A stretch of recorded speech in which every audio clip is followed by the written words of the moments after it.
곳에 있든지 작은 신임에도 응답하여 주옵시며 항상 바른 일 가운데만 놓이도록 눈동자와 같이 지켜 보호하여 주시옵소서. 또한 저의 작은 믿음을 주목하여 주시어서 주님께서 일어나 걸으라 말씀하실 때 주님께서 지명하여 부르신 땅에서 밝은 빛의 사명을 잘 감당하는 모든 성도를 다 되게 하여 주시옵소서. 사랑의 하나님, 이 어려운 코로나 시국에 교회를 이끄시는 담임 목사님을 위해 기도합니다. 교회의 여러 일과 성도들을 돌아보시는 일들로 분주하실 때 늘 피곤치 않게 하시고 특별히 건강의 축복을 더하여 주시옵소서. 나의 달려갈 길을 다가도록 애쓰시는 목사님을 이전보다 더 성령 충만한 가마로 인도하여 주시옵소서. 하나님 아버지, 늘 깨어서 찬송하며 영광 돌리는 마데테스 찬양단을 기억하시어서 입술을 통해 들어지는 찬양이 하나님께 영광이 되게 하시고 저들에게 온전한 삶의 축복을 내려 주시옵소서. 감사드리며 모든 말씀 예수님 이름으로 기도합니다. 아멘.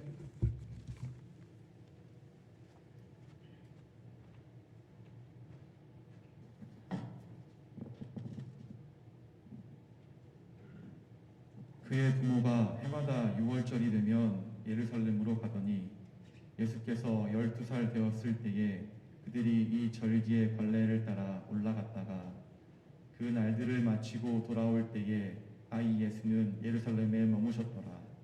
그 부모는 이를 알지 못하고 동행 중에 있는 줄로 생각하고 하룻길을 간 후 친족과 아는 자 중에서 찾되 만나지 못하매 찾으면서 예루살렘에 돌아갔더니 사흘 후에 성전에서 만난즉 그가 선생들 중에 앉으사 그들에게 듣기도 하시며 묻기도 하시니 듣는 자가 다 그 지혜와 대답을 놀랍게 여기더라. 그의 부모가 보고 놀라며 그의 어머니는 이르되 아이야 어찌하여 우리에게 이렇게 하였느냐. 보라 내 아버지와 내가 근심하여 너를 찾았노라. 예수께서 이르시되 어찌하여 나를 찾으셨나이까. 내가 내 아버지 집에 있어야 될 줄을 알지 못하셨나이까 하시니 그 부모가 그가 하신 말씀을 깨닫지 못하더라. 예수께서 함께 내려가사 나사렛에 이르러 순종하여 받드시더라. 그 어머니는 이 모든 말을 마음에 두니라. 아멘.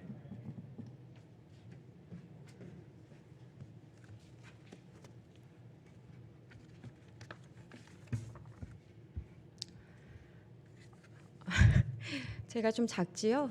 네. 오늘 하나님께서 제가 정읍에 처음 오는데 이렇게 눈을 선물로 주셔서 얼마나 감사한지 몰라요. 그리고 또 이렇게 오랜 전통과 또 아름다운 교회에서 말씀을 전할 수 있다니 하나님께 너무나 감사드리고요. 또 여러분들 만나뵐 수 있어서 참 감사합니다. 오늘 말씀의 제목은 자녀를 잃어버리다라는 제목으로 여러분과 함께 나누려고 합니다. 여러분 소잃고 외양간 고친다라는 속담 아시죠? 예, 일이 잘못된 뒤에 손을 써봐야 아무 소용이 없다라는 말로 사용하는 말인데요. 외양간은 소가 있는 집이에요. 그런데 소가 없어요. 풀을 먹으러 나간 건지 문이 열려 있었는지 누가 훔쳐간 건지 알 수 없지만 아무튼 외양간이 비어 있습니다. 우리 가정으로 한번 생각해 볼까요? 여러분 우리 집에 누가 있습니까? 교회로 한번 생각해 볼까요? 여러분 우리 교회에 누가 있습니까? 오늘은 자녀를 잃어버리다라는 제목으로 여러분 하나님의 말씀을 전하려고 하는데요.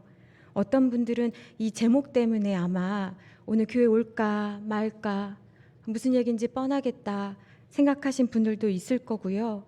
아, 이것도 자녀에 대한 신앙 교육인데 이거 내 컴플렉스인데 이거 나한테 말해서 혹시 상처가 되지 않을까 이런 생각하신 분들도 아마 그 중에는 계실 거예요.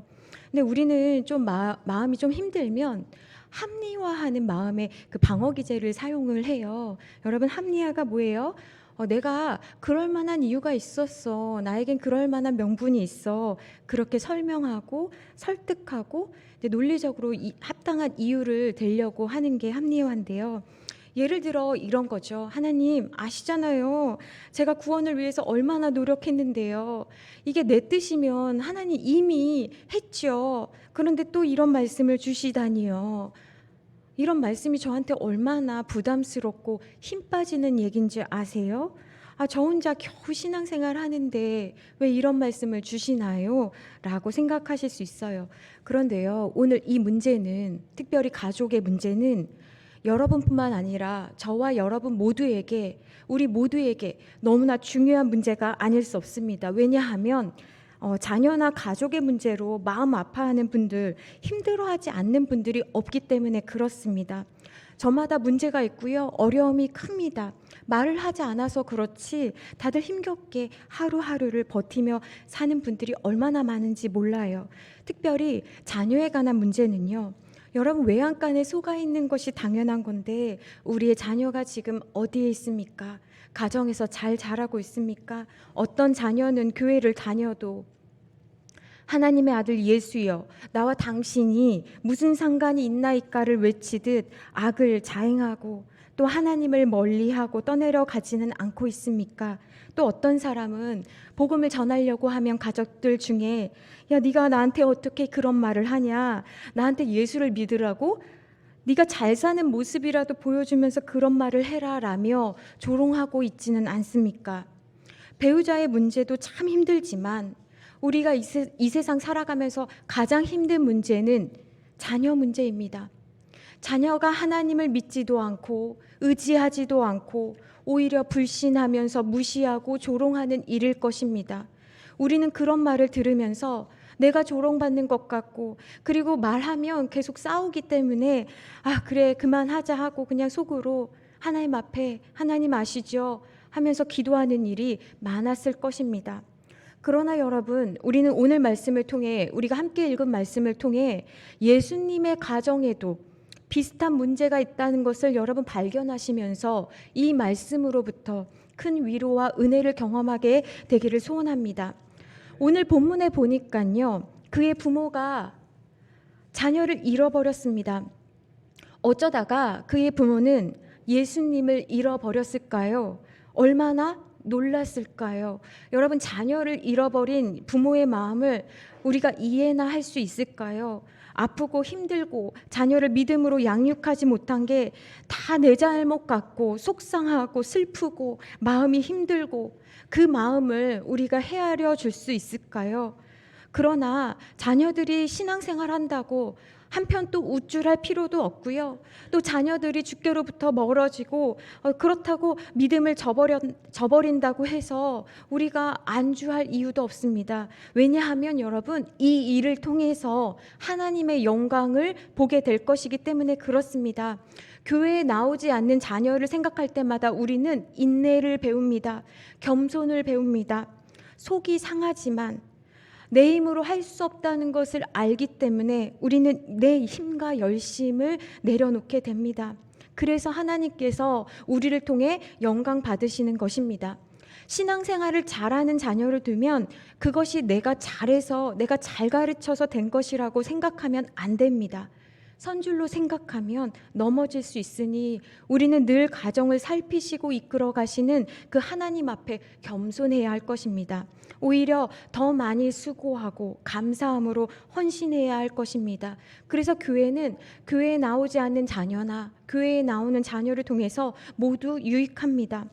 여러분, 우리의 모습은 어떻습니까? 예수님을 잃어버렸다고 하는데 내 문제 아니니까 사실은 별 관심이 없는 분들이 많습니다. 그리고 쉽게 이렇게 말합니다. 아이고, 장로님 집은 무슨 문제래요? 권사님 집은 뭐 그 정도면 나는 소원이 없겠다. 집사님 문제는요. 그렇게 이야기하면서 우리는 어떻게 생각합니까? 남의 집 문제는 이쑤시개만큼 작게 생각하고 내 문제는 30cm 자처럼 크게 생각합니다. 우리가 얼마나 가벼운 말들을 하고 다니는지 모릅니다. 여러분, 예수님의 부모는 어쩌다가 예수님 잃어버렸습니까? 42절과 43절 한번 읽어보겠습니다. 시작. 예수께서 12살 되었을 때 그들이 이 절기에 갈레를 따라 올라갔다가 그 날들을 마치고 돌아갈 때에 아이 예수는 예루살렘에 머무셨더라. 그 부모는 이를 알지 못하고. 자, 12살이 됐다는 거예요. 그런데 이 나이에 잃어버렸다는 것입니다. 근데 우리가 다 알다시피 이 12살이라는 것은요, 무언가 결정할 수 있는 나이가 되었다는 거예요. 그래서 유대인들은 이 나이 때 성인식을 하지 않습니까? 성인식을 한다는 것은 무슨 의미예요? 너의 육체가 이제 어른과 비슷한 역할을 할 수 있다는 것, 그것만이 아니라 이제는 네가 믿는 하나님이 어떤 분인지를 이해할 수 있고 생각할 수 있고 너의 하나님으로 신앙 고백할 수 있는 나이가 되었다라는 거예요. 그러니까 성인식을 하면 공동체는 어떻게 합니까? 그 사람을 우리의 멤버로 받아줍니다. 우리는 생각할 때 아이는 항상 모르는 것 같고 항상 아이일 것 같잖아요. 그러니까 부모님이 연세가 있으셔도 아이가 자녀가 60이 되어도 뭐라고 말씀하십니까? 눈 오는데 눈길 조심히 다녀라. 횡단보도 잘 보고 다녀라. 부모님들 그런 말씀하시잖아요. 우리가 자녀를 생각할 때 늘 아이라고 생각합니다. 그런데 그 아이가요, 자기가 믿는 신앙에 대해서 결정할 수 있고 이제 선택할 수 있거든요. 그런데 우리는요, 부모와 자녀 사이에서 자녀가 어떤 수준인지, 자녀가 무엇을 알고 있는지 확인하고 물어보고 점검하고 같이 다니는 것이 아니라 내가 하면 뭐 너도 하겠지라고 생각하면서 그냥 왔다 갔다 할 경우가 되게 많습니다. 그러니까 12살이 되어서 절기를 지키러 올라갔다가 43절에 보니까 마치고 돌아갈 때 잃어버렸다는 거예요. 그러니까 오늘날 우리랑 너무나 많이 비슷합니다. 분명 아이가 어렸을 적에는 그렇게 신앙에 대해서 회의적이지도 않았고 불신하지도 않았고 엄마 따라 아빠 따라 교회 잘 다니던 아이가 지금은 무슨 일인지 뭐가 그렇게 힘들고 마음에 안 드는지 교회에 나오는 거 굉장히 어려워한다라는 것입니다. 그러니 여러분, 우리가 기억해야 할 것들이 몇 가지가 있는데요. 첫째는 뭐냐면 신앙에는요, 결정적인 시기가 있다라는 거예요. 결정적 시기는요, 교육학 용어거든요. 인간이 성장하는데 꼭 필요한 시기가 있다라는 거예요. 그러니까 그 결정적 시기에 특별한 관심을 기울여야 그때만큼은 아이가 자라는데 결정적인 영향을 미치는 시기가 있기 때문에 그때 굉장히 주의를 기울여야 된다라는 거거든요. 예를 들어 아이가 자랄 때 우리가 다 알다시피 0세에서 3세가 가장 중요하다고 해요. 왜요? 인간이 성장하는데 뇌의 80%가 그때 자라기 때문에 그래요. 그러니까 다른 나이의 때에도 신체가 자라고 뇌가 자라지만 특별히 그 결정적인 시기를 놓치면 더 자라고 더 큰 영향을 주지 못하기 때문에 0세부터 3세까지 뇌 개발에 유익한 이성적인 활동을 하고 정서를 함양하고 노력하는 것입니다. 그런데요, 신앙도 마찬가지라는 거예요. 절대적으로 부모가 도와주고 가르치고 데리고 다니고 들려주고 나눠야 할 이야기가 있다라는 것입니다. 그냥 신앙은 자기 신앙이니까 알아서 하겠지 생각하고 그냥 교회에서 맡아주겠지라고 생각하고 가볍게 생각하면 안 된다라는 것입니다. 왜 그래요? 아이들이 자기가 스스로 생각하고 판단할 나이가 되면 교회에 머무는 것이 아니라 교회에서 찾아볼 수 없기 때문에 그렇습니다. 그러므로 여러분, 우리는 아이가 내 품에서 떠나기 전에 아이가 스스로 무엇이 옳고 그른지를 분별할 때까지 부지런히 신앙교육에 힘써야 합니다. 두 번째는 우리가 자녀 신앙에 대해서 유독 머뭇거리고 무엇을 해야 할지 모르는 사이에 아이는 떠날 준비를 한다라는 거예요. 예컨대 12살부터 결혼하기 전까지 아이에게는 인생에 여러 번 중요한 결정적인 전환점이 생깁니다. 졸업, 입학 이런 것들을 통해서 중대한 결정을 해야 돼요. 그런데 이럴 때 신앙과 다른 일정들이 겹치고 그래서 때로는 신앙과 학업 둘 중에 하나를 선택해야 할 때 내가 교회에 빠지라고 어떻게 말해? 학원 가라고 어떻게 말해? 그러니까 그냥 신앙은 자신이 알아서 결정하게 내버려 둬야지. 아니면 속으로는 그냥 시험 기간이니까 이때만 그냥 교회 좀 예배 좀 안 드리고 온라인으로 드리고 그냥 학원 가면 좋겠다. 민망하니까 그냥 이렇게 말하지 않고 그러면요, 아이도 눈치를 보다가 어떤 선택을 합니까? 부모님이 중요하게 생각하는 거를 선택하는 거예요. 아이가 나에게 지금 당장 도움이 될 만한 것이 무엇인지를 살피고 선택한다라는 거예요. 그러면 어떤 선택을 하든지 간에 당장에 어떤 결과가 일어나지 않습니다. 마음에 조금 죄책감이 있고 좀 두렵기도 하지만 그렇게 어렵지가 않아요. 그런데 이런 선택을 한 번, 두 번, 세 번 하다 보면 어떻게 됩니까? 아이의 인생에, 내 인생에 정말 중요한 결정을 해야 될 때 지금까지 내가 내렸던 방식으로 결정하게 된다라는 거예요. 그러니까 아이의 전공에는 주님이 보이지 않습니다. 아이의 학업에는요, 하나님의 말씀이 아무런 영향을 미치지 못해요. 왜냐? 하나님은 내 인생에 하나 도움이 되지도 않고 도대체 하나님을 왜 믿으라고 하는 거야? 라는 것을 모르기 때문에 그렇습니다. 왜냐하면 내가 내린 그 작은 결정이라고 생각했던 그 순간들을 통해서 아이는 배워야 할 때를 놓쳤기 때문에 그렇습니다. 근데 여러분 한번 생각해 보세요. 하나님은 아이의 진로에, 학업에, 정말 인간관계에 아무런 도움이 되지 않으시는 분입니까? 하나님은 공부할 때 방해되고 하나님 믿는 거는 시간 낭비고, 그러니 그냥 내가 정해놓은 그 인생의 경로에 그냥 하나님은 옆에서 잘한다고 다독거려 주시면 좋겠고 그냥 네 뜻대로 하라고 밀어주시는 분이라고 생각하고 있지는 않습니까? 여러분도 한번 잘 생각해 보세요. 하나님을 믿는 것이, 하나님을 믿는다는 것이 학업에, 내 삶에 여러분 혹시 아무런 영향을 미치지 못한다라고 생각하고 있지는 않습니까? 하나님은 도대체 왜 믿는 것이고 어떻게 믿는 것인지 여러분이 고민하는 그 고민을 아이들도 같이 고민합니다. 하나님의 말씀은요, 너무나 강력하고요, 지금도 우리의 삶에 역사하십니다. 야고보서 1장 2절 말씀에 내 형제들아 너희가 여러 가지 시험을 당하거든 온전히 기쁘게 여기라. 여러분 시험 좋아하는 사람이 어디 있습니까? 시험이 너무 싫어요. 제가 졸업하니까 제일 좋은 게요, 박사 되었다는 것이 아니고요, 시험만 보는 게 너무나 좋더라고요. 시험을 만나면 어떻게 기뻐하라는 것입니까? 우리 인생에 시험이 있는데 하나님께서 우리에게 시험만 허락하시는 것이 아니라 시험을 이겨나갈 힘도 우리에게 주시기 때문입니다. 그러므로 우리에게 자녀에게 가르쳐야 될 것은 무엇입니까? 네 인생에 어려움이 없다라는 게 아니야. 그런데 너 인생에 어려움이 생길 때마다 하나님이 너를 도와주실 거야. 내 인생에도 그랬거든. 너희 할아버지 인생에도 그랬거든. 그러므로 너희 인생에도 그 하나님이 도와주실 거야 라고 우리가 말할 수 있어야 되거든요. 그런데 왜 말씀이 우리에게도 나타나지 않고 자녀에게도 영향력을 미치지 않습니까? 로마서 9장 14절 말씀에 그런즉 우리가 무슨 말을 하리요? 하나님께 불의가 있느냐? 그럴 수 없느니라. 여러분, 우리가 하나님께 가까이 가지 않기 때문에, 우리가 하나님의 뜻에 관심이 없기 때문에, 그러니까 자녀들에게도요, 해줄 이야기가 없는 거예요.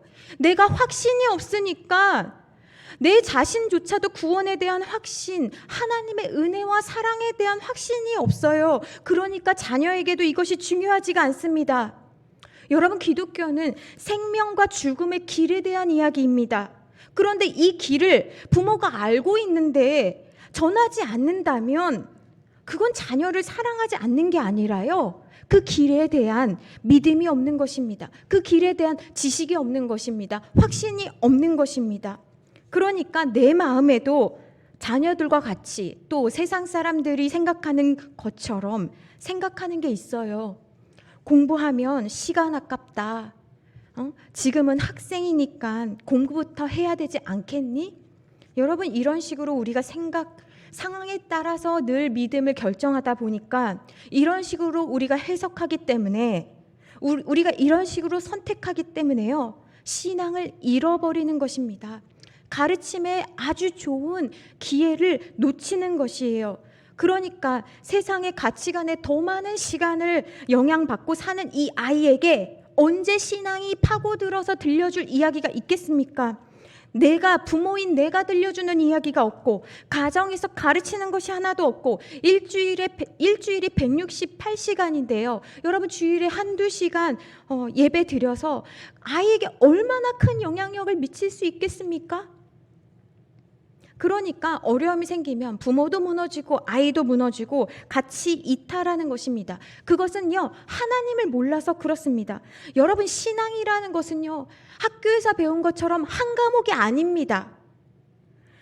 국어, 영어, 수학, 종교, 기독교가 아니라는 거예요. 그러니까 이 시간 배웠으면 됐지 하고 끝나는 것이 아니라는 것입니다. 신앙은요, 삶의 중심입니다. 신앙은요, 모든 과목의 중심입니다. 여러분, 하나 배우면 됐지 이게 아니라는 거예요. 국어 배우면 글을 읽으면 됐지, 글을 해석할 수 있으면 됐지가 아닙니다. 수학 배우면 어떻게 계산하면 됐지 이게 아니라, 과학 배우면 이 세상이 어떤 원리로 돌아가는 걸 알면 됐지가 아니라, 그런 방법들을 도출하는 원리를 성경을 통해서 우리는 아는 거예요. 세상은 지식을 가르치지만 그 지식을 운영하고 관리할 수 있는 건 지혜 있는 자만이 할 수 있는 것입니다. 신앙을 갖는다는 것은요, 시간 낭비가 아니고 인생을 허비하는 것이 아니고 손해보는 일은 더더욱 아닙니다. 신앙을 갖는다는 것은요, 생명의 길을 아는 것입니다. 어떻게 사는 것이 바른 것인지, 어떻게 살아야 네가 행복한지, 어떻게 사는 것이 바른 건지, 가정을 지킬 수 있는지, 어떻게 해야지 우리가 가야 할 길이 무엇인지, 여러분 이것보다 더 중요한 것이 무엇이 있습니까? 아이들이 공부가 안 돼서 스트레스 받고요, 친구 관계로 어렵고, 그럴 때 아이들은 무엇을 의지합니까? 여러분, 하나님을 의지하는 법, 하나님을 신뢰하는 법을 배워야 하는 거예요. 그런데 12살이 되었어요. 이 말이 무엇입니까? 학교를 이제 졸업할 때가 되었다는 거예요. 유학 가게 되었다는 거예요. 취업하게 되었다는 거예요. 결혼하게 되었다는 거예요. 그런데 어디 있냐라는 것입니다. 셋째로, 아이의 영혼의 구원을 위해서, 아이의 영혼 구원을 위해서요, 부모가 수고해야 합니다. 46절에 보니까 아이를 잃어버리고 부모가요, 사흘이나 찾으러 다녔대요. 그런데 여러분, 우리가 찾기 전에 알아야 할 전제가 있습니다. 우리 올해 표처럼 어두움 후에 빛이 온다고 하지요? 잃어버렸다는 걸 인정해야 다시 찾습니다. 잃어버렸다는 걸 인정하는 것이 근데 쉽지가 않습니다. 참 듣기가 어렵습니다. 그래서 우리가 사실은 교회 안에서, 많은 교회들 안에서 어떤 걸 합니까? 내 자녀도 안 나오고 네 자녀도 안 나오니까 서로 민망하고 껄끄러워서 우리는 계속 이웃들만 초청하려고 해요. 솔직히 너무 어렵거든요. 너무나 불편하거든요. 그러니까 우리가 어떻게 합니까? 함구합니다.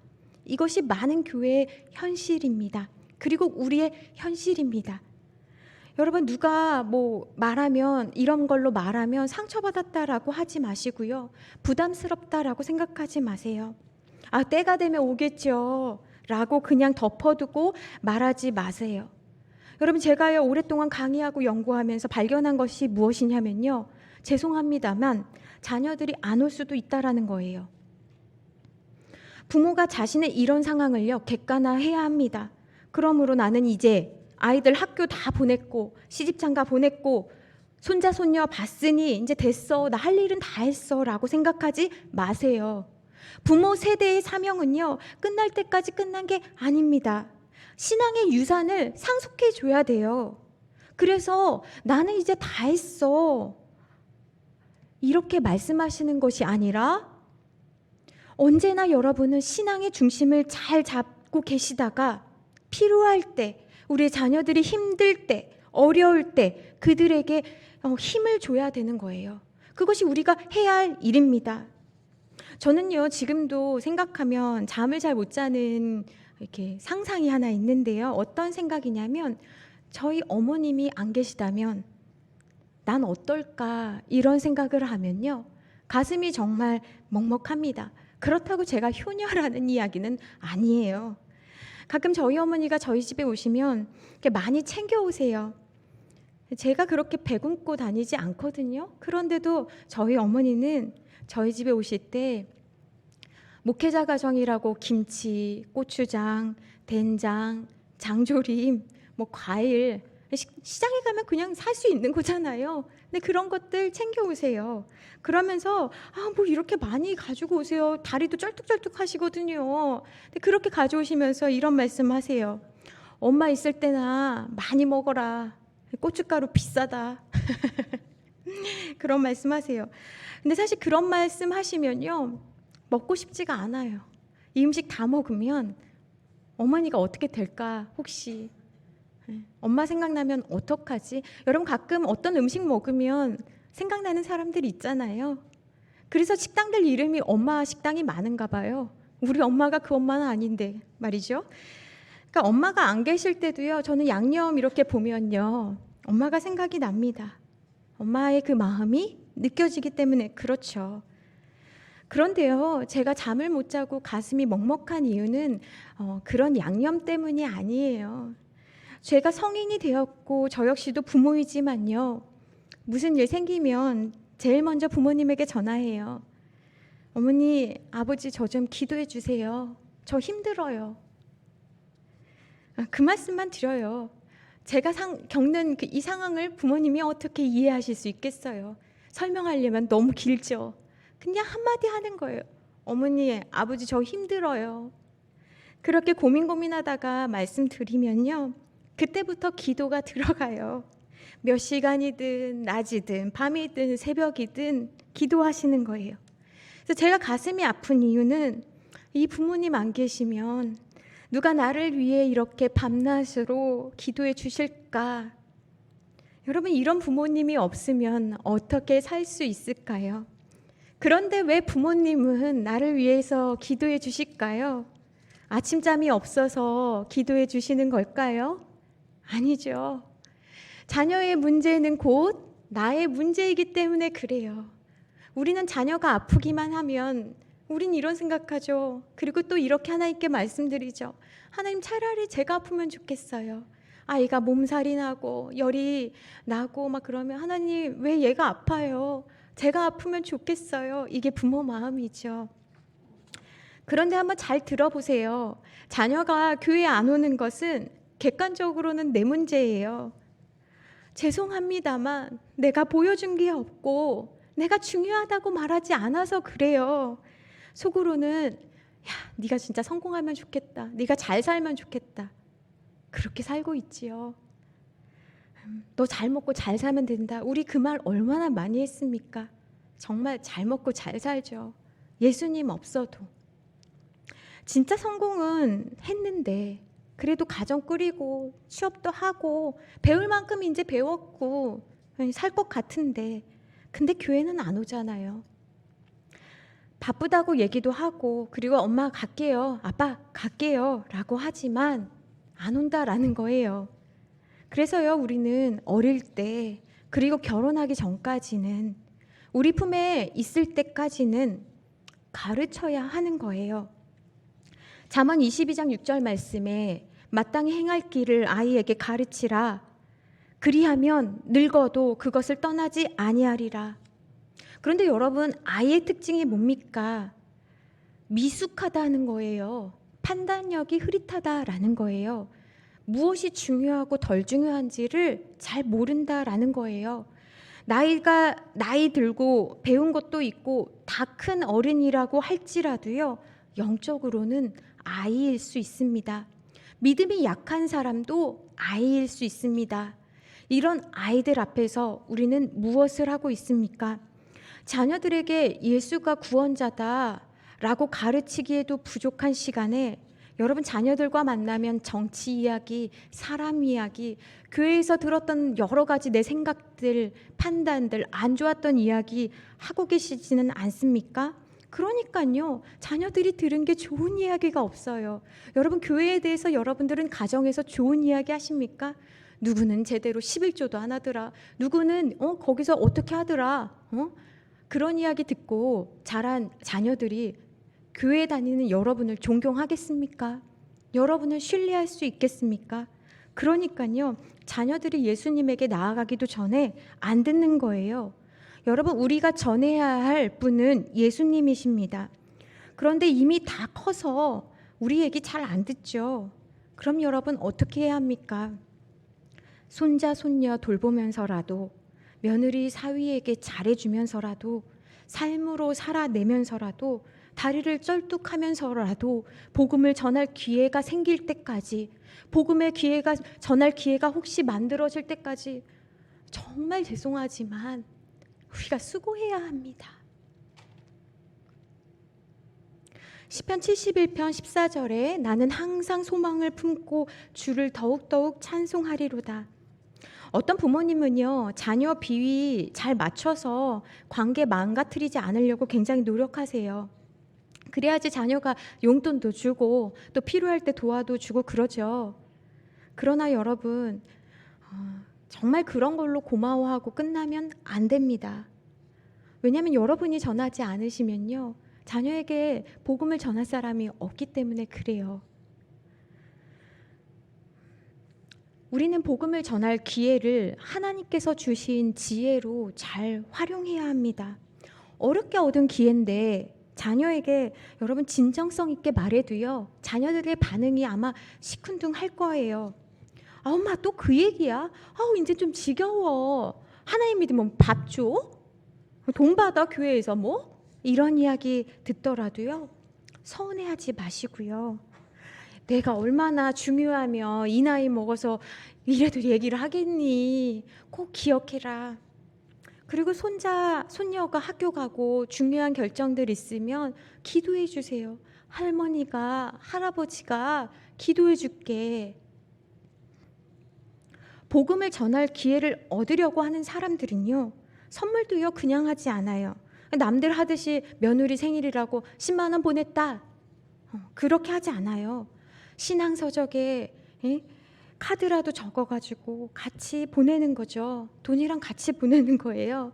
복음 전하기 위해서 다른 거 마음에 안 들어도요, 그 복음 전해야 되기 때문에 다른 100가지 있어도요, 복음 전해야 되기 때문에요, 그냥 그 사명 하나 이루려고요, 마음에 안 드는 거 많지만 그냥 말 안 하는 거예요.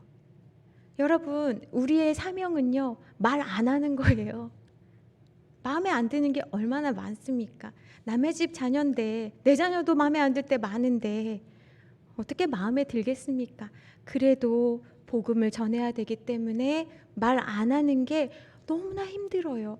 여러분 그거 아세요? 나이 드실수록 하고 싶은 말 못 견뎌 하십니다. 다 해야 되는 거예요. 나 병난다 하고 다 하시는데요, 기도하시면서 하나님께 말씀하시고요, 자녀들에게는 말하지 마세요. 왜냐하면 내가 하는 말만 자녀의 마음에 남기 때문에 그래요. 저는요, 오죽하면 제가 신학대학교까지 갔겠습니까? 저는요, 어렸을 때부터 모태신앙으로 자라서요, 저는 너무나 궁금한 게 있었어요. 왜 교회 다니는 사람들은 변하지 않을까? 왜 교회에 다니는 사람들은 교회 밖에 있는 사람들과 뭐가 다른 걸까? 특별히 저는 우리 부모님을 보면서 그런 생각들을 많이 했어요. 그러면서 저는 그 대답을 찾으려고 신학교를 간 거죠. 하나님, 정말 하나님 계세요? 하나님 계시다면 우리 아버지가 저한테 미안하다고 하셔야 해요. 아버지가 저한테 잘해준 거 없거든요. 그런 생각으로 신학교 갔어요. 그리고 평생 아버지의 구원을 위해서 기도한다고 하지만요, 사실은 아버지의 구원을 위해서 눈물 흘리면서 기도하기보다는요, 내가 얼마나 아빠 때문에 힘들었는지 알아요? 아빠 죽기 전에 꼭 나한테 미안하다고 말해야 돼요? 이 생각하면서 하나님 앞에 졸랐던 것 같아요. 그리고 때때로는 하나님, 아빠 때문에 너무 창피해요. 물론 직책은 있으세요. 그런데 모르겠는 거예요. 평생을 정말 아버지에게 신앙이 있을까? 신앙이 있다면 이렇게 할 수 없는 거 아니야? 저는 아빠와 엄마가 싸울 때마다 생각했어요. 아, 하나님 안 계시구나. 저는 어릴 적 그 생각을 했어요. 하나님 계시다면 저렇게까지? 저는 그 질문에 답을 얻으려고 신학교까지 가서 12년을 공부를 한 거죠. 그게 쉽겠어요, 여러분? 평생을 하나님 앞에 기도했어요. 하나님, 우리 아빠 좀요. 제발요. 우리 아빠 좀요. 그런데 하나님은요, 어느 날 저에게 너가 정말 중요한 게 뭐니? 라고 물으시는 것 같았어요. 그리고 저는 생각하게 되었어요. 아버지 구원이죠. 너무나 습관처럼. 아버지 구원이 저한테 제일 원하는 거죠. 그러니까 제가 사역자까지 된 게 아니겠어요? 라고 하나님께 당돌하게 말씀드렸어요. 그런데요, 하나님께서 다시 물으시는 것 같았어요. 정말 아버지 구원이니? 저는 바로 대답하지 못했어요. 아니었거든요. 저는 만약에 제가 사춘기 때, 제가 청년 때 아버지가 저에게 미안하다라고 말씀하시면서 삶의 방식을 바꾸셨다면 저는 오늘 이 자리에 있지 않았을 거예요. 저는 신학교에 가지도 않았을 거예요. 제가 원했던 것은 아버지의 구원이 아니고요. 아버지가 좀 좋은 성격이면 좋겠다. 아버지가 어머니에게 잘해줬으면 좋겠다. 아버지가 나에게 따뜻하게 말해줬으면 좋겠다. 이게 제가 가장 바라는 거였어요. 그러니 저는 아버지로 해서 많이 울면서 기도도 했지만 사실 그 울음의 대부분은 내가 서러워서, 내가 당한 게 많아서, 내가 마음이 아파서 한 눈물일 때가 굉장히 많았어요. 그러니 오죽하면 남편이 목회자겠어요. 그런데 이걸 깨달은 다음에 하나님 앞에 이렇게 기도하기 시작했어요. 하나님, 아버지에게 미안하다는 이야기를 못 들어도 정말 상관없어요. 이제는 정말 괜찮아요. 아버지가 저에게 유산을 물려주지 않으셔도 정말 괜찮아요. 제가 바라는 것은 하나님, 우리 아버지가 정말 하나님의 자녀가 되는 거를 저는 정말 원해요. 그래서 제가 이렇게 신학교 교수임에도 불구하고 저희 집의 이야기를 이렇게 오픈할 수 있는 것은 뭐 교수니까 다 예수님 잘 믿고 그렇지 않겠어요? 라고 생각하시는 것과 다르게 저는 여전히 그래서 부끄럽고 보여줄 것 없는 인생이라 죄송하고 그럼에도 불구하고 또 아버지 때문에 더 기도할 수 있어서 저는 너무나 감사하고 그런 마음으로 여러분들에게 말씀드리는 거예요. 여러분 정말 무엇을 원하십니까? 여러분의 자녀에게. 제가 사역자가 되고 저희 어머니가 처음에 한 몇 년간은 저한테 그러시더라고요. 네 친구들은 이번에 뭐 성과급 받아서 뭐 해줬다더라 뭐 이런 얘기들을 하세요. 제가 원래 신학교 가기 전에 저도 직장생활 했거든요. 그 이야기가 뭡니까? 부럽다라는 거죠. 근데 저는 이제 신학생이거든요. 돈 하나 없는 신학생인데 저를 붙잡고 그냥 편하게 부러워서 말씀하셨지만요. 제가 되게 속상하더라고요. 엄마, 나한테 왜 그런 말씀을 하세요? 난 이제 돈을 벌 수가 없어요. 나 그러면 신학교 그만둬요? 그리고 역정을 내고 전화를 확 끊었어요. 엄마 이제 그런 얘기 하려면 나한테 전화하지 마세요. 제가 속상해서요. 전화를 확 끊었어요. 그리고 생각해 봤어요. 내가 엄마한테 정말 밍크코트는 사주지 못하고 내가 좋은 거 사드릴 수는 없지만 내가 드릴 수 있는 게 뭐지? 생각했어요. 그리고 어머니께 다시 전화를 드렸어요. 엄마, 내가 밍크코트는 못 주지만 내가 엄마를 위해서 기도하잖아? 우리 가정 반듯하잖아? 이것보다도 더 큰 복이 어딨어. 엄마는 세상에서 가장 행복한 여자야. 여러분, 우리의 상황에 우리가 집이 좋고 그러면 뭐합니까? 제가 좋은 집도 신방 많이 다녀봤거든요. 그렇게 좋으면 뭐합니까? 집에 아이가 없는데 각자 방에 들어가서 나오지를 않는데 너의 삶과 나의 삶이 무관한데 여러분 그러면 우리가 집이 몇 채든 우리가 사업체가 잘하든 잘 되든 우리가 그게 정말 행복한 일입니까?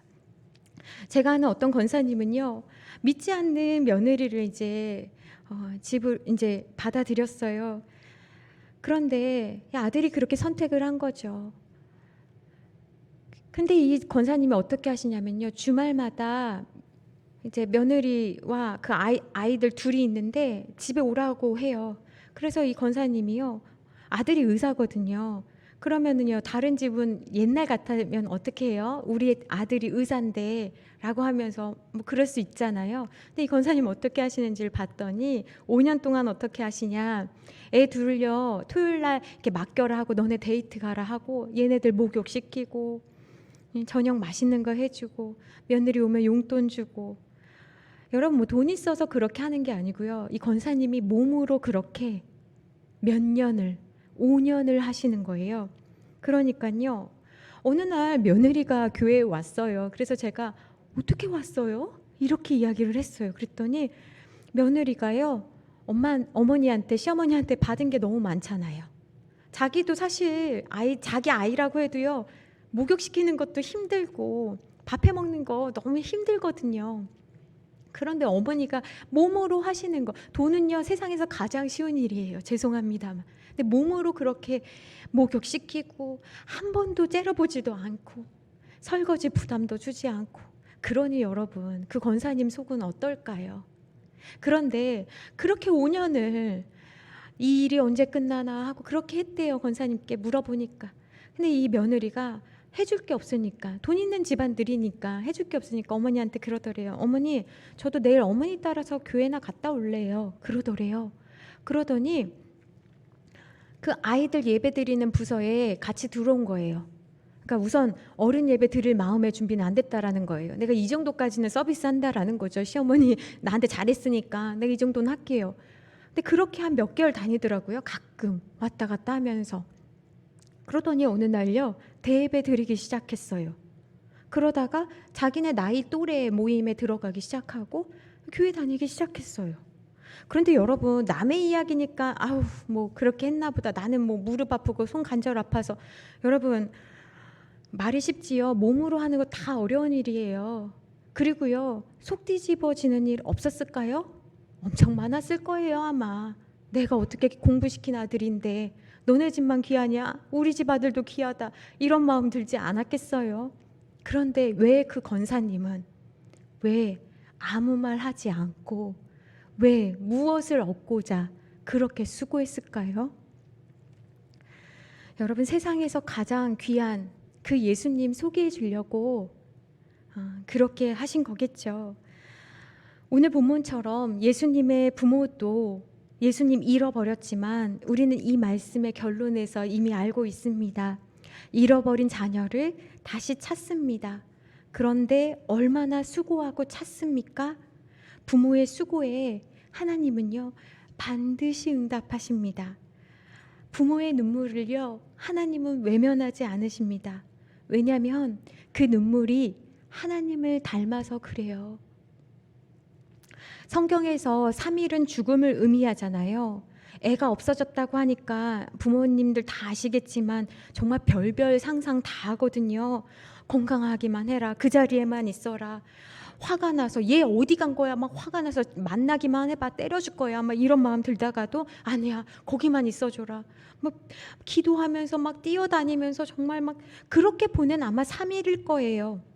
아이가 있는지 알고 고향에 있지는 않을까 하면서 고향으로 뛰어간 하루, 그리고 없어진 걸 알고 예루살렘으로 다시 돌아오면서 길에서 보낸 그 하루, 또 예루살렘에 도착해가지고 얘를 찾으려고 보낸 그 하루. 여러분, 그 3일이라는 그 죽음의 시간 동안 부모가 뭐 밥이라도 제대로 먹었겠습니까? 목욕이라도 했겠어요? 뭐 화장하고 다녔을까요? 씻지도 못했을 거예요. 자녀 잃어버렸는데 뭐 지금 급한 게 뭐가 있습니까? 돈이 지금 뭐 주머니에 얼마 있는지 그게 뭐 중요하겠습니까? 아이를 잃어버렸다라는 건요 그런 거예요. 그런데 우리의 자녀가 하나님과 멀찌감치 거리두기 하며 살아가고 있는데 여러분 정말 괜찮으십니까? 박완서 작가가 한 말씀만 하소서라는 책에서 자기 아들이 25살에 죽었어요. 그리고 이런 내용을 글을 씁니다. 생때 같은 아들이 사라졌는데 왜 세상은 무너지지 않고 하늘은 여전히 푸른 것이냐고, 이러고도 신이 있다고 할 수 있는 것이냐고. 원태야, 원태야, 우리 원태야, 내 아들아, 이 세상에 네가 없다니 그게 정말이냐. 그 아이는 병 한 번 치른 적이 없고 청동기처럼 단단한 다리와 매달리고 싶은 든든한 어깨와 짙은 눈썹과 우뚝한 코와 익살 부리는 입을 가진 준수한 청년입니다. 걔는 또 앞으로 할 일이 많은 젊은 의사였습니다. 그 아이를 데려가시다니요. 하나님, 당신도 실수를 하는군요. 그런 하나님은 하나님도 아니죠.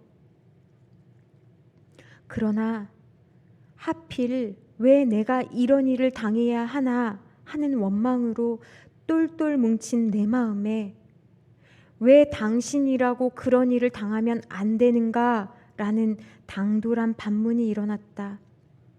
오냐, 실컷 욕하고 원망하고 죽이고 또 죽이려무나 네가 그럴 수 있으라고 나 여기 있지 않느냐 이렇게 말하고 있는 것처럼 그분의 표정은 생생하게 슬프고 너그러워 보였습니다.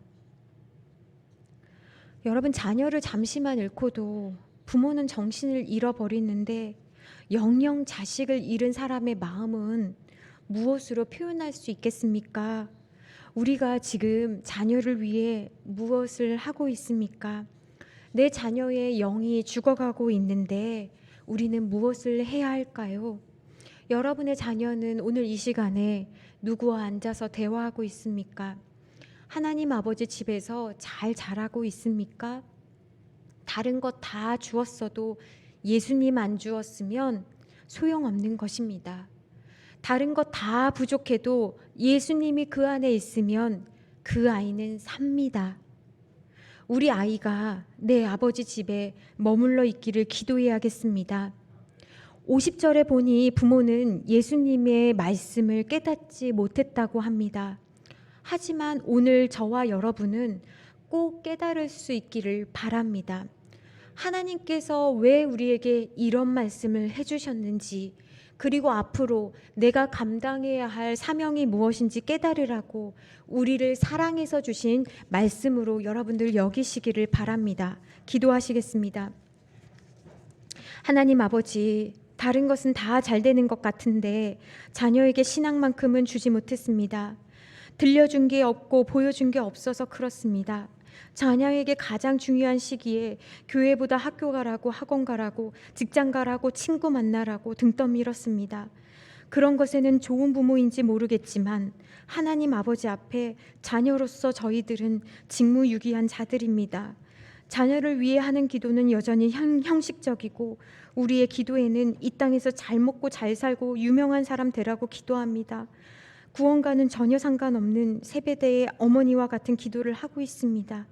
저희들의 악함을 용서하여 주시고 하나님의 집에 머무는 아이들로 살아갈 수 있도록 주여 도와주시옵소서. 이 아이를 영영 잃어버릴까 두렵습니다. 주님, 부디 우리의 자녀들이, 그리고 우리의 후손들이 하나님을 잘 믿는 후손들 되게 도와주시옵소서. 예수님의 이름으로 기도합니다. 아멘.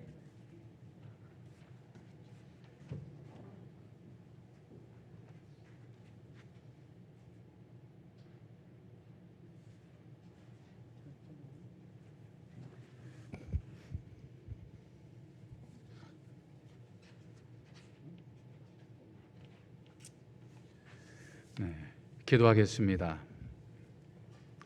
사랑의 주님, 오늘 주신 말씀을 통해서 부모의 사명을 다시 한번 깨달아 볼 수 있는 저희의 삶이 될 수 있도록 저희들을 축복하여 주옵소서. 저희들에게 하나님의 은혜를 늘 사모하게 하시고 또 귀한 예물을 성별하게 드리게 하시니 감사합니다. 이 예물 드린 손길들을 축복하여 주옵소서. 지금은 저희의 삶에 늘 신앙의 모델이 되시는 우리 주 예수 그리스도의 은혜와 저희로 하여금 자녀들의 믿음의 삶의 모델이 되도록 살도록 원하시는 하나님 아버지의 무한하신 사랑과 늘 자녀들을 위해서 기도하며 신앙의 모범이 되도록 저희들을 이끌어 가시는 성령님의 감동 감화 역사하심이 오늘 주의 전에 나와 내 자녀를 잃어버리지 아니하고 또 잃어버렸다면 다시 찾으려고 힘써 노력하는 수고하는 삶을 살겠다고 다짐하고 돌아가는 우리 모두 가운데 지금부터 영원토록 함께하옵시기를 간절히 축원하옵나이다. 아멘.